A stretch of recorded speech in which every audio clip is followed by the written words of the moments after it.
کہ رب تبارک و تعالیٰ نے کہیں ان سب احسانات کا ذکر نہیں فرمایا کہ تمہیں ہاتھ دیا، پیر دیا، آنکھ دیا، ناک دیا، یا پھر تمہیں ماں باپ دیا، اولاد دیا، رشتہ دیا، گھر دیا، اس پر میں احسان تمہیں جتاتا نہیں۔ اللہ تبارک و تعالیٰ ایک جگہ اپنے احسان کا ذکر فرما رہا ہے، لقد من اللہ علی المؤمنین، مومنوں پر اللہ کا بڑا احسان ہے کہ ان کے بیچ میں اللہ نے اپنا ایک محبوب رسول پیدا کیا۔ اور یقیناً یہ احسان والا ہے، احسان والا ہے، احسان ہے کہ اللہ تعالیٰ نے ہم گنہگاروں کے بیچ اس رسول محترم صلی اللہ علیہ وسلم کو جو پیدا فرمایا۔ آپ کو اندازہ ہے کہ میرے عزیزوں اس کائنات کی پر تاریخ میں اگر جائے تو بہت سارے واقعات رونما ہوئے ہیں، بہت سارے معاملات ہوئے ہیں کہ یہ فرش ہندی پر آدم علیہ السلام سے لے کر عیسیٰ علیہ السلام تک چیزیں، انبیاء آئے، ان کی امتیں بھی ہوئیں، معاشرے بھی ہوئے، کمیونٹیز قائم رہیں، لیکن کئی مرتبہ عذابات بھی آئے، کئی مرتبہ ہولناک اور دردناک پکڑ بھی ہوئی ہے قوموں کی۔ وجہ کیا تھی کہ جب جب کوئی قوم گمراہ ہوتی تو اللہ کا عذاب آتا، نبیوں کو جھٹلاتی تو اللہ کا عذاب آتا۔ حضرت نوح علیہ السلام کی قوم پر اللہ تعالیٰ نے طوفان کا عذاب بھیجا۔ وجہ کیا تھی کہ وہ قوم اپنے نبی کو جھٹلانے لگ گئی تھی، وہ اپنے نبی کو یوں بھی کہتی تھی کہ کیسے رسول ہیں، ہمارے ساتھ کھاتے پیتے ہیں، عام انسانوں کی طرح تو ہیں، رسول کو اپنے جیسا کہہ رہے تھے۔ حضرت صالح علیہ السلام کی قوم نے نافرمانی کی، حضرت شعیب علیہ السلام کی قوم ناپ تول میں کمی کرتی تھی، منع کرنے کے باوجود بھی وہ اسی گناہ میں مبتلا رہے۔ حضرت لوط علیہ السلام کی قوم بدکاری میں مبتلا رہی۔ اسی طرح سے حضرت موسیٰ علیہ السلام کی قوم کئی مرتبہ نافرمانیاں اور ان کی توبہ پھر گناہ، توبہ پھر گناہ، پھر عذابات آتے تھے۔ عذابات کا اگر میں ذکر کروں تو کبھی طوفان کا عذاب، کبھی نوکیلے پتھر برسائے گئے، نوکیلے پتھر برسائے گئے اور زمین کو الٹ کر کے پلٹ دیا گیا۔ یہ قرآن پاک میں اللہ تعالیٰ نے فرمایا فَجَعَلْنَا عَالِيَهَا سَافِلَهَا وَأَمْطَرْنَا عَلَيْهِمْ حِجَارَةً مِّن سِجِّيلٍ، ہم نے ان پر نوکیلے پتھروں کی بارش کر دی اور ان کے اوپر والے حصے کو اٹھا کر کے نیچے کر دیا گیا۔ اور حضرت شعیب علیہ السلام کی قوم پر سخت تیز ایسی آندھیاں چلائی گئی اور چیخ ایک فرشتے کی آواز کے ذریعے سے ان کے کانوں سے بھیجے باہر آ گئے تھے۔ یہ بھی عذاب آیا۔ ایک قوم تھی جس پر اللہ تعالیٰ کا ایسا عذاب آیا کہ ان کے چہرے بندر کے بنا دیے گئے تھے، کونوا قردۃ خاسئین، اللہ نے فرمایا دھتکارے ہوئے بندر ہو جاؤ، سب بندر بن گئے تھے۔ یہ عذابات کنٹینیو آتے رہے ہیں۔ وجہ کیا تھی کہ وہ اپنے نبی کو جھٹلاتے یا اپنے نبی کی نافرمانی کرتے، کچھ ایسے گناہوں میں مبتلا رہتے جو رب ذوالجلال کے غضب کو دعوت دیتے۔ لیکن اے مسلمانوں، کیا اس کائنات میں جب ہم زندگی گزار رہے ہیں وہ گناہ نہیں ہے؟ کیا وہ گناہ ختم ہو گئے؟ کیا نوح علیہ السلام کی قوم جس طرح سے اپنے نبی کو جھٹلاتی تھی، آج وہ قوم جھٹلانے والی نہیں ہے؟ اپنے نبی کو جھٹلانے والے دو پیر کے جانور آج بھی کئی جگہ آپ کو نظر آئیں گے۔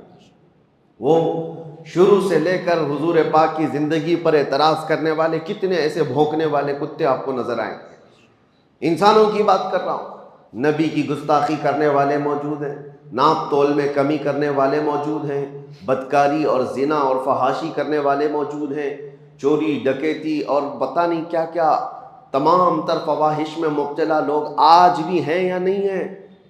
لیکن کیا کبھی اس امت میں کوئی بندر بن گیا، کوئی خنزیر بن گیا؟ کیا اس امت پر کبھی آسمانوں سے نوکیلے پتھروں کی بارش آ گئی؟ کیا کبھی زمین پھٹ کر کے سارے لوگ دھس گئے؟ یہ سارے عذابات اب نہیں آتے۔ وجہ کیا ہے؟ رب تبارک و تعالیٰ قرآن پاک میں فرماتا ہے وَمَا كَانَ اللَّهُ لِيُعَذِّبَهُمْ وَأَنْتَ فِيهِمْ، اس قوم پر اللہ اب ویسا عذاب نازل نہیں کرے گا اس لیے کہ ان کے بیچ میں میرا محبوب آرام فرما ہے، آپ اس میں جلوہ گر ہیں اے رسول۔ اب اس سے دو چیزیں ثابت ہوتی ہیں، یہ آیت سے دو چیزیں ثابت ہوتی ہیں۔ اللہ کیا فرما رہا ہے؟ ایسا عذاب ویسا عذاب نہیں آئے گا جیسا پہلے آتا تھا، اس لیے کہ وَأَنْتَ فِيهِمْ وَأَنْتَ فِيهِمْ، حضور کو مخاطب کر کے اللہ فرما رہا ہے آپ ان کے بیچ میں ہیں، آپ ان کے درمیان میں ہیں۔ اب اس سے دو چیزیں ثابت ہوئی، ایک تو عذاب کا نہ آنا۔ اگر لوگ یہ کہتے ہیں کہ چلو حضور کو ہی اللہ نے مخاطب کر کے کہا تھا، حضور کے زمانے کے لیے کہا تھا، جب حضور موجود تھے تو اللہ فرما رہا ہے آپ ان کے بیچ میں ہیں۔ اب حضور کی جب وفات ہو گئی، حضور چلے گئے اپنی قبر پاک میں، تو اس کے بعد ایک 1300 سال سے زیادہ کا عرصہ گزرا کہ نہیں گزرا؟ اتنا لمبا عرصہ گزر گیا ہے، تو پھر ابھی بھی وہ قانون باقی کیوں ہے؟ وہ حضور کے لیے کہا گیا تھا آپ ان کے بیچ میں ہیں، تو حضور جب تک تھے تو عذاب نہیں آنا چاہیے تھا۔ حضور جب تک ہیں کسی کو بندر نہیں بنایا گیا، حضور جب تک ہیں کسی کو زمین میں نہیں دھسایا گیا۔ حضور صلی اللہ علیہ وسلم جب قبر پاک میں چلے گئے تو پھر ویسے ہی عذابات آنا چاہیے تھا، آسمان سے پتھر برسے، آگ برسے، پھر لوگوں کے چہرے بندروں کے ہو جائیں، لیکن عذابات نہیں آتے۔ وہ قانون آج تک چل رہا ہے اور قیامت تک چلے گا اللہ کا وہ قانون۔ وجہ یہ ہے کہ حضور پاک صلی اللہ علیہ وسلم کو جو اللہ نے فرمایا وہ انت فیہم، آپ ان کے بیچ میں ہیں، اس کا مطلب 63 سال ہی نہیں، قیامت تک آپ ان کے بیچ میں زندہ ہیں۔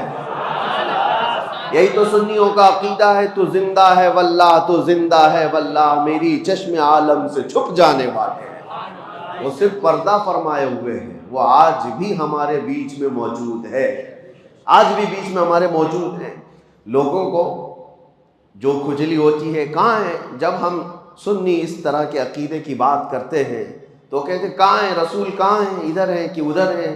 مذاق میں اس طرح کی باتیں کرتے ہیں۔ کئی لوگوں کو دیکھا گیا مذاق کرتے ہیں، کیا دکھ رہا ہے تم کو، دکھ رہا ہے ہم کو، دکھ رہا ہے؟ نادان، تجھے کیا دکھے گا؟ حضور پاک صلی اللہ علیہ وسلم جب ہجرت فرما رہے تھے، یاد ہے تاریخ، مکہ سے مدینے کی طرف جا رہے تھے، رات کا وقت تھا، پورے کفار گھر کو گھیرا کیے ہوئے کھڑے تھے اور حضور ان کے بیچ میں سے نکل کر جا رہے تھے۔ واقعہ معلوم ہے، حضور ان کے بیچ میں سے جا رہے تھے، کنکریاں اٹھا کر اس طرح ماری تھی، یہ نہیں کہ کسی کے منہ پہ مارا، وہ ہوا میں اچھالی تھی، لیکن سب کے سب اندھے تھے، کوئی نہیں دیکھ پا رہا تھا۔ لیکن حضور صلی اللہ تعالیٰ علیہ وسلم کے ساتھ حضرت علی تھے، حضرت علی بھی دیکھ رہے تھے۔ حضور حضرت ابو بکر کے گھر گئے، ابو بکر بھی دیکھ رہے تھے۔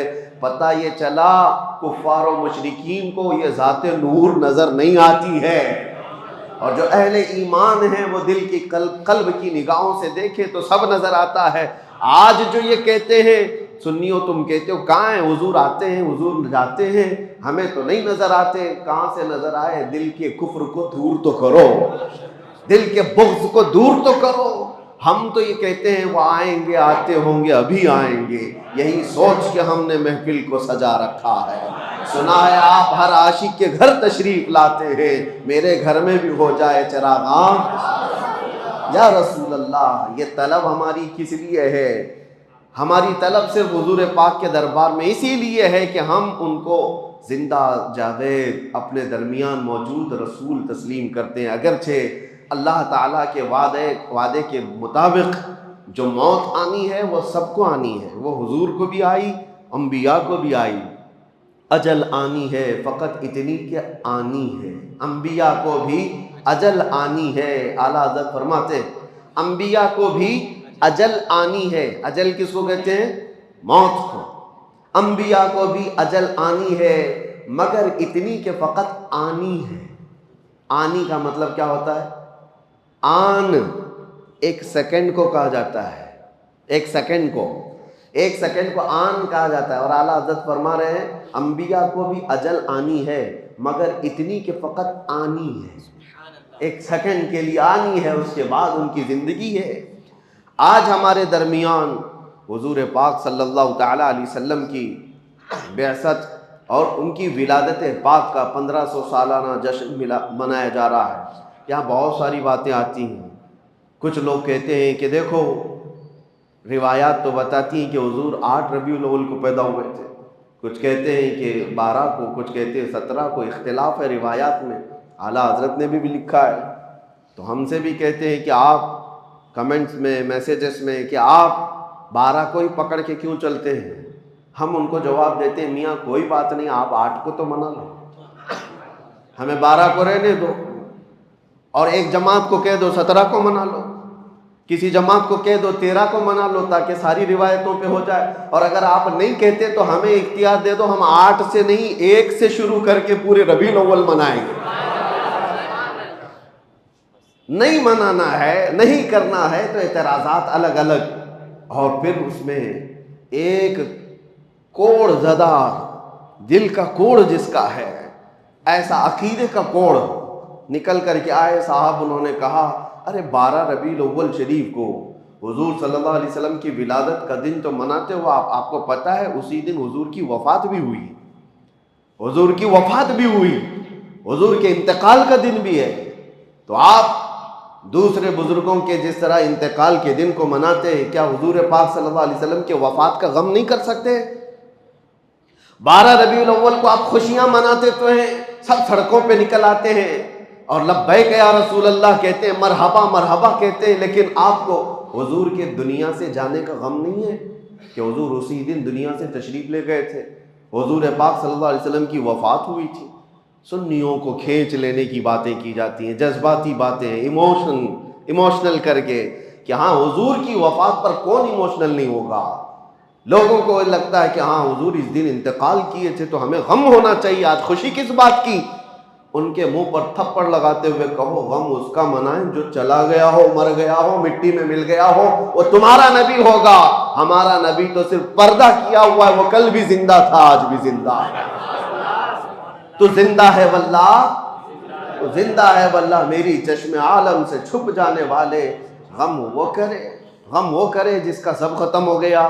حضور پاک صلی اللہ تعالیٰ علیہ وسلم کی شریعت باقی ہے یا نہیں باقی ہے؟ حضور پر اترا ہوا قرآن باقی ہے یا نہیں باقی ہے؟ حضور کا قرآن باقی ہے، حضور کی شریعت باقی ہے، حضور کی آل باقی ہے، حضور کی سنتیں باقی ہے، حضور کی حدیثیں باقی ہے، حضور کی باتیں باقی ہے، حضور کی ادائیں باقی ہے، حضور کا ہر عمل باقی ہے۔ کون سی چیز فنا ہو گئی؟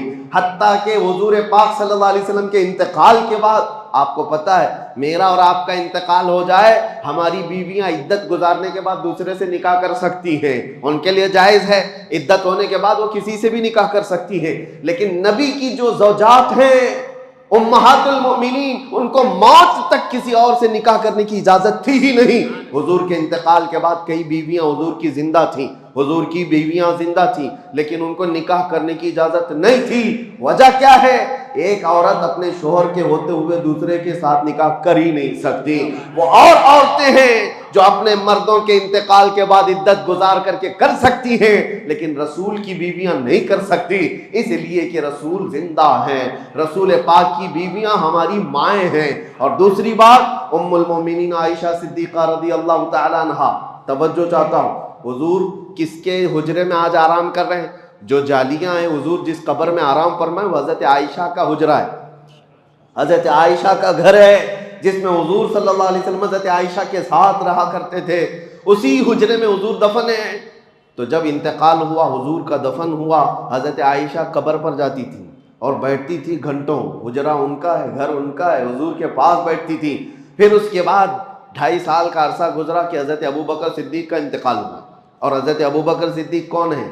حضرت عائشہ کے باپ ہیں، والد ہیں، ان کو بھی حضور کے پہلو میں دفن کر دیا گیا۔ پھر بھی حضرت عائشہ کے پاس چابی تھی، حجرہ کھولتی تھی، بیٹھتی تھی، ایک طرف شوہر ہے اور ایک طرف باپ ہیں، دونوں کی قبروں پر بیٹھتی تھی، زیارت کرتی، یا وہ کافی وقت اس حجرے میں گزارتی۔ پھر عرصہ گزرا کہ حضرت عمر ابن خطاب کا انتقال ہوا۔ انتقال سے پہلے حضرت عمر نے وصیت کی تھی، انتقال سے پہلے حضرت عمر نے وصیت کی تھی کہ ام المومنین عائشہ صدیقہ سے اجازت لے لینا، اگر وہ اجازت دے تو مجھے حجرے میں دفن کرنا، نہیں تو عام قبرستان میں مجھے دفن کر دو، جنت البقیع میں۔ لوگوں نے آ کر کے حضرت عائشہ سے پوچھا، عمر کی خواہش ہے اندر دفن ہونے کی، آپ کیا کہتی ہیں؟ حضرت عائشہ کہتی ہوں میں نے اپنے لیے رکھی تھی، لیکن عمر کو میں ترجیح دیتی ہوں، عمر ابن خطاب کے لیے وہ جگہ دے دیتی ہوں، چابی دے دیا۔ حضرت عمر ابن خطاب جب دفن ہوئے تو اس حجرے میں اب 3 قبریں ہیں، پتہ ہے نا، حضور صلی اللہ علیہ وسلم، پھر حضرت ابوبکر صدیق، پھر حضرت عمر ابن خطاب، پھر حجرہ بند ہو گیا۔ حضرت عائشہ صدیقہ رضی اللہ تعالیٰ عنہ کے پاس جو چابی تھی وہ آپ نے دے دی امت کے حوالے، اور اس کے بعد قبر کے پاس نہیں جاتی تھی، کبھی نہیں جاتی تھی، کبھی نہیں جاتی۔ اب پوچھو میرے عزیزو، حضرت عائشہ سے پوچھا گیا کہ آپ تو پہلے ہر دن جاتی، قبر کے پاس بیٹھتی، وقت گزارتی، اب کیوں نہیں جاتی؟ حضرت عائشہ کہتی ہیں پہلے تو رسول اللہ تھے میرے شوہر ہیں، میرے باپ ابو بکر تھے میرے باپ ہیں، وہ میرے محرم تھے۔ جب سے حضرت عمر آ گئے میرے لیے وہ غیر محرم ہے، میں ان سے پردہ کرنے کی وجہ سے نہیں جاتی ہوں، زندگی میں بھی ان سے پردہ کرتی تھی اس لیے نہیں جاتی ہوں۔ اب حضرت عائشہ سے کوئی سوال تو کرے، پردہ کس سے ہوتا ہے؟ پردہ زندوں سے ہوتا ہے کہ مردوں سے ہوتا ہے؟ ام المومنین عمر ابن خطاب سے پردہ کر کے بتا رہی ہے کہ عمر ابن خطاب اپنی قبر میں دیکھ رہے ہیں جو آ رہا ہے جو جا رہا ہے۔ جب عمر سے حضرت عائشہ کا عقیدہ یہ ہے تو پھر حضور پاک کی حیات کا عالم کیا ہوگا؟ عزیزان گرامی وقار، یہ باتیں میں آپ کو اس لیے بتا رہا ہوں کہ جو کنفیوز کرنے کی کوشش کرے، معاذ اللہ رب العالمین کچھ کتابیں بازاروں میں ایسی بھی نکل کے آئی ہیں اردو کی، چھپی نہیں ہیں، آج بھی چھپی ہوئی ہیں، رسول اللہ مر کر مٹی میں مل گئے، معاذ اللہ، نعوذ باللہ من ذالک، یہ باتیں لکھی ہوئی ہیں اور اس کی آج تک لوگ تعویل کرتے ہیں۔ ہمارے کہنے کا مطلب یہ تھا، ہمارے کہنے کا مطلب وہ تھا۔ نادان ظالم، کسی کو گالی دے کر کے تو مطلب نکالے گا، کسی کو ماں کو کسی کے باپ کو کہہ کر کے بعد میں پھر مطلب نکالو گے۔ وہ رسول پاک صلی اللہ تعالی علیہ وسلم جہاں کے متعلق صحابہ کو اللہ فرماتا ہے لا ترفعوا اصواتکم فوق صوت النبی، اپنی آوازیں نبی کی آواز پر بلند مت کرنا، ورنہ کیا ہوگا؟ ان تحبط اعمالکم وانتم لا تشعرون، تمہارے اعمال ضائع کر دیے جائیں گے، تجھے خبر بھی نہیں ہوگی۔ یہ کس کو اللہ فرما رہا ہے؟ ایرے غیرے کو نہیں، صحابہ کو اللہ فرما رہا ہے۔ صحابہ جو امت کے سب سے اعلیٰ انسان تھے ان کو اللہ فرما رہا ہے نبی کے دربار میں بیٹھو تو آوازیں اونچی نہ کرو ان کے لیے، اور تم کتابوں میں کچھ بھی لکھ مارو اور پھر کہو کہ ہمارا مقصد یہ نہیں تھا، ہمارا مطلب یہ نہیں تھا۔ وہ صحابہ کرام حضور صلی اللہ تعالیٰ علیہ وسلم کی بارگاہ میں کیا کہتے تھے پتہ ہے؟ راعینا یا رسول اللہ، جب انہیں کوئی بات سمجھ میں نہیں آتی تو کہتے تھے راعینا یا رسول اللہ، ہماری رعایت کیجئے اللہ کے رسول۔ یہودیوں کی زبان میں یہ لفظ دوسرا معنی رکھتا تھا۔ یہودی راعینا کا مطلب یہ سمجھتے تھے ہمارا چرواہا، اور وہ مذاق اڑاتے تھے کہ دیکھو یہ صحابہ رسول کو کہتے ہیں ہمارا چرواہا، معاذ اللہ، یہ مذاق ہو رہا تھا۔ رب تبارک و تعالیٰ نے آیت نازل فرمائی یا ایھا الذین آمنوا لا تقولوا راعینا، اے ایمان والو رسول کے پاس جب بیٹھو تو راعینا مت کہنا۔ پھر اللہ خود ادب بھی سکھاتا ہے، کیا کہنا چاہیے؟ وقولوا انظرنا، کہو نظر کرم فرمائیے، اے رسول نظر کرم فرمائیے۔ اور پھر کہنے کی ضرورت کیا آتی ہے؟ واسمعوا، غور سے تو سنو۔ حضور کی باتیں عام لوگوں کی طرح نہیں ہے، جو کلمہ کہا جائے وہ سنو۔ اب پھر جانتے ہو صحابہ کرام ایسا سنتے تھے حضور کی باتوں کو، اور نقل ایسا کیا ہے حدیثوں میں، ایک حرف بھی اگر ادھر سے ادھر ہوا تو صحابہ کہتے ہیں یہ حدیث ہے ہی نہیں، یہ حدیث ہی نہیں ہے۔ اگر حرف بدل گیا، لفظ بدل گیا تو صحابہ کہتے ہیں یہ حدیث نہیں ہے، لفظ بدلا ہو۔ جو رسول اللہ کی زبان سے نکلا ہوا حرف ہے، صحابہ اس کو سنتے تھے اور اسی طرح محفوظ کرتے تھے۔ عزیزان گرامی اوقات، اس دربار عالی جاہ کا ادب اللہ سکھا رہا ہے، اور یہاں لوگ بڑے بھائی کی طرح، کبھی مر کر مٹی میں ملنے کی طرح، نعوذ باللہ، ان کے علم کو کسی اور سے، جانوروں سے تشبیہ دیں۔ ہمیں بولنے میں بھی دقت ہوتی، ایکسپلین کرنے میں بھی جو ظالموں نے کہا ہے وہ دقت آتی ہے، پریشانی ہوتی ہے کہ کیسے نبی پاک صلی اللہ تعالیٰ علیہ وسلم کی بارگاہ میں یہ کہہ کر پھر اس کی تعویل کی جا رہی ہو۔ اللہ ایسے برے عقیدوں سے ہماری حفاظت فرمائے۔ اسی لیے اعلیٰ حضرت امام اہل سنت فاضل بریلوی رضی اللہ تعالیٰ عنہ سے پوچھو رسول پاک صلی اللہ تعالیٰ علیہ وسلم کا مقام و مرتبہ، انہوں نے کہیں ایک شبہ والا لفظ بھی ایسا ویسا ہو سکتا ہے، نہیں سکتا ہے، نہیں، بلکہ جب بھی بارگاہ مصطفیٰ میں کہا ہے وہ الفاظ استعمال کیے کہ آج بھی عقلیں دنگ ہیں اور حیران ہیں، اور کہا بارگاہ مصطفیٰ میں تیرے تو وصف عیب تناہی سے ہے بری، یا رسول اللہ تیرے تو وصف عیب تناہی سے ہیں بری، حیران ہوں میرے شاہ میں کیا کیا کہوں تجھے، لیکن رضا نے ختم سخن اس پہ کر دیا، خالق کا بندہ خلق کا آقا کہوں تجھے۔ یہ ہے عاشق رسول کی زبان۔ اور ہو سکتا ہے آپ کہیں میرا باپ اچھا، میری ماں اچھی، میرا استاد اچھا، میرا پیر اچھا، کہتے تو ہوں گے نا۔ آپ تو یہ کہتے ہوں گے فلاں پیر بہت اچھا، فلاں ولی بہت اچھا، فلاں استاد بہت اچھا. اعلیٰ حضرت نے فیصلہ کر کے بتایا سارے اچھوں میں اچھا سمجھیے جسے، سارے اچھوں میں اچھا سمجھیے جسے، ہے اس اچھے سے بھی اچھا ہمارا نبی. تم جس کو دنیا میں سب سے اچھا سمجھتے ہو سمجھ کر کے چلو، اور اس کے بعد اعلیٰ حضرت فرماتے ہیں اس اچھے سے بھی اچھا ہمارا نبی. اور پھر اگر تم یہ کہتے ہو کہ فلاں آدمی بہت اونچائی پر پہنچا ہے، بہت بلندی پہ پہنچا ہے، اس کا منصب بہت اونچا ہے، اس کا مقام بہت اونچا ہے، اعلیٰ حضرت کہتے ہیں سارے اونچوں میں اونچا سمجھیے جسے، جس کو بھی تم سمجھتے ہو سب سے اونچا ہے یہ آدمی، اعلیٰ حضرت کہتے ہیں ہے اس اونچے سے اونچا ہمارا نبی، ہے اس اونچے سے اونچا ہمارا نبی. کیا خبر کتنے تارے کھلے چھپ گئے پر نہ ڈوبے نہ ڈوبا ہمارا نبی. قرنوں بدلی رسولوں کی ہوتی رہی، چاند بدلی کا نکلا ہمارا نبی. بجھ گئی جس کے آگے سبھی مشعلیں، شمع وہ لے کر آیا ہمارا نبی. سب چمک والے اجلوں میں چمکا کیے، اندھے شیشوں میں چمکا ہمارا نبی. جن کے تلووں کا دھون ہے آب حیات، ہے وہ جان مسیحا ہمارا نبی، ہے وہ جان مسیحا ہمارا نبی. اب دیکھو مقام اور مرتبہ کیسے ہوتا ہے، خلق سے اولیاء، اولیاء سے رسول. افضل کون ہے؟ خلق کا مطلب مخلوق، یہ ساری مخلوق سے افضل کون ہے؟ اولیاء کرام. اولیاء کرام افضل ہے. اولیاء کرام سے افضل کون ہے؟ انبیاء کرام، رسولان اعظام. اعلیٰ حضرت کہتے ہیں خلق سے اولیاء، اولیاء سے رسول، اور رسولوں سے اعلیٰ ہمارا نبی، اور رسولوں سے اعلیٰ ہمارا نبی. کون دیتا ہے دینے کو منہ چاہیے، دینے والا ہے سچا ہمارا نبی. غمزدوں کو مژدہ دیجئے کہ ہے رضا، ہم بے کسوں کا سہارا ہمارا نبی. عزیزان گرامی وقار، جتنی تعریف کی جائے وہ کم ہے. بارگاہ مصطفیٰ میں تعریف کرنے والوں کے قلم سوکھ گئے، زبانیں خشک ہو گئیں، اوراق بھر گئے، لیکن کما حق ان کی تعریف نہ کی جا سکی. اور اسی لیے حافظ شیرازی رحمۃ اللہ تعالیٰ علیہ بڑے عاشق رسول ہیں، وہ کہتے ہیں یا صاحب الجمال و یا سید البشر من وجہک المنیر لقد نور القمر. میں آپ کو بتاؤں اس کا مطلب کیا ہے. یا صاحب الجمال یعنی اے خوبصورتی کے بادشاہ، و یا سید البشر اور انسانوں کے آقا، اے خوبصورتی کے بادشاہ اور انسانوں کے، ساری انسانیت کے آقا. من وجہک المنیر لقد نور القمر، آپ کے چمکدار چہرے سے ہی چاند کو روشنی مل رہی ہے. چاند کو جو چمک مل رہی ہے وہ آپ کے حسین چہرے سے. من وجہک المنیر لقد نور القمر. تعریف کرتے کرتے تھک گئے تو آخر میں کہتے ہیں لا یمکن الثناء کما کان حقہ، آپ کی جیسے حق ہے، آپ کا جیسا حق ہے ویسے کوئی تعریف کر ہی نہیں سکتا. اخیر میں اتنا ہی ہم کہہ سکتے ہیں بعد از خدا بزرگ توئی قصہ مختصر. اللہ کے بعد اگر کوئی مقام ہے تو حبیب کائنات وہ آپ کا ہے. اللہ کے بعد اس کائنات میں کوئی مقام ہے تو اے رسول مختار وہ آپ کا ہے.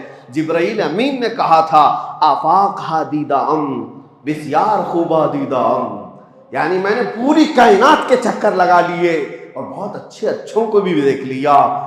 کہتے ہیں جبرائیل امین آفاق ہا دیدہ ام بسیار خوبا دیدہ ام، لیکن تو چیزیں دیگری یا رسول اللہ. لیکن اے اللہ کے رسول آپ تو چیز ہی الگ ہیں. اور اسی زبان کو حسان بن ثابت نے کہا تھا وَأَحْسَنُ مِنْكَ لَمْ تَرَ قَطُّ عَيْنِي وَأَجْمَلُ مِنْكَ لَمْ تَلِدِ النِّسَاءُ. دیکھو حسان بن ثابت کیا کہتے ہیں، یا رسول اللہ آپ سے زیادہ حسین میری آنکھوں نے دیکھا ہی نہیں، آپ سے زیادہ حسین میری آنکھوں نے دیکھا ہی نہیں. شاعر کا ایک مزاج ہوتا ہے وہ کسی کی تعریف کرتا ہے، لیکن حسان بن ثابت پہلے والے شعر میں جو کہہ گئے ایک شبہ پیدا ہو رہا تھا، ایک شبہ پیدا ہو رہا تھا. کیا ہے؟ ہر آدمی کو ہر آدمی دیکھ بھی تو نہیں سکتا. حسان بن ثابت نے کہا آپ سے زیادہ حسین میری آنکھوں نے دیکھا ہی نہیں. ہو سکتا ہے بھائی آپ مکہ میں رہ رہے ہیں، آپ نے نہیں دیکھا ہوگا، ہو سکتا ہے کہیں اور ہو. حسان بن ثابت کا علاقہ اپنا علاقہ ہے. انہوں نے شعر میں تو کہا آپ سے زیادہ حسین میری آنکھوں نے دیکھا ہی نہیں، آپ نے نہیں دیکھا ہوگا. لیکن بعد میں تڑپ کر کہتے ہیں وَأَجْمَلُ مِنْكَ لَمْ تَلِدِ النِّسَاءُ، نہیں نہیں یا رسول اللہ آپ سے زیادہ خوبصورت کسی ماں نے جنا ہی نہیں. دیکھا نہیں میں تو شبہ ہے آپ نے نہیں دیکھا ہوگا، آپ نے نہیں دیکھا ہوگا. لیکن حسان بن ثابت کہتے ہیں نہیں، کسی ماں نے جنا ہی نہیں، کسی ماں نے پیدا ہی نہیں کیا. یہی بات حضرت جابر بن سمرہ کہتے ہیں، بات ختم کرتا ہوں ورنہ میرے عزیز و حضور پاک کا تذکرہ آتا ہے تو دن کیا اور رات کیا، وقت کیا ہے اور طبیعت کیا ہے، ساری چیزیں بحال ہونے لگتی ہیں، ماحول میں خوشبوئیں آنے لگتی ہے۔ حضرت جابر بن سمرہ کہتے ہیں ایک دن 14ویں رات تھی، 14ویں رات پتہ ہے چاند اپنے شباب کے ساتھ باہر آتا ہے، اور اسی وقت حضرت جابر کہتے ہیں میں مسجد نبوی کے پاس آیا، رسول پاک صلی اللہ علیہ وسلم سرخ دھاری دار جبہ پہنے ہوئے اپنے حجرے سے باہر نکل رہے تھے۔ وہ کہتے ہیں کبھی میں رسول اللہ کو دیکھتا تھا اور کبھی 14ویں کے چاند کو دیکھتا تھا، کبھی ادھر دیکھتا تھا کبھی ادھر دیکھتا تھا، بار بار میں دیکھ رہا تھا، اور پھر کہتے ہیں میں یہ سوچنے لگا یہ زیادہ حسین ہے کہ یہ چہرہ زیادہ حسین ہے۔ اخیر میں وہ تھک کر کے ادھر ادھر دیکھنے کے بعد چاند کو دیکھنا چھوڑ دیا، پھر رسول اللہ کی طرف دیکھتے رہ گئے، جس کو شاعر یوں کہتا ہے چاند سے تشبیہ دینا یہ بھی کیا انصاف ہے، چاند میں تو داغ ہے حضور کا چہرہ صاف ہے۔ یہ ان کا صحابہ کرام رضوان اللہ تعالیٰ علیہ مجمعین کا مسلک تھا، چاند میں تو داغ ہے حضور کا چہرہ صاف ہے۔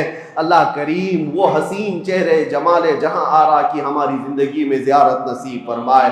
مولا کریم مرنے سے پہلے اس آمنہ کے لال کے قدموں میں ایک بار ہماری کھلی آنکھوں سے زیارت نصیب فرما، آخری سانس تک اس رسول محترم صلی اللہ علیہ وسلم کے ناموس کی حفاظت کی ہمیں توفیق عطا فرما۔ کائنات پر جتنے بھی سنی عاشق رسول بستے ہیں اے رب العالمین، اس 1500 سالہ جشن عید میلاد النبی کی برکات سب کو عطا فرما دے، عقیدوں کی، اعمال کی، جان و مال کی، عزت و آبرو کی حفاظت عطا فرما۔ اے کریم خدا اس میلاد مصطفیٰ کے آنے سے پہلے ہم سب کو بخشے ہوئوں میں شمار فرما دے، ہم سب کو جہنم سے آزاد ہونے والوں میں شامل فرما دے، اور بارگاہ مصطفیٰ میں پہنچ کر حضور کی جالیوں کے سامنے